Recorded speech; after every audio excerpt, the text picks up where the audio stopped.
اهلا وسهلا بكم وحلقه جديده وسؤال وجواب مع مدحت رمضان. معانا السؤال الاول ومع الانسه نور: من هو النبي الذي صنع السفينه؟ الإجابة سيدنا نوح عليه السلام.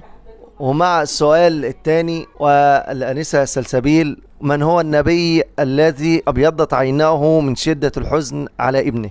سيدنا يعقوب عليه السلام. تمام. مع السؤال التالي: ومن هو النبي الذي لقب بذنون؟ سيدنا يونس عليه السلام. ومع السؤال التالي: ومن هو النبي الذي لم يمت وبل رفع إلى السماء؟ سيدنا عيسى عليه السلام. والسؤال مع نور: وما هي أطول آية في القرآن الكريم؟ آية الدين.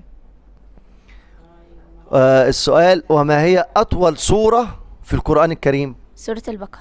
ومن هو النبي الذي رأى في المنام قال: يا أبت إني رأيت 11 كوكبا والشمس والقمر رأيتهم لي ساجدين؟ من هو اسم النبي؟ سيدنا يوسف عليه السلام.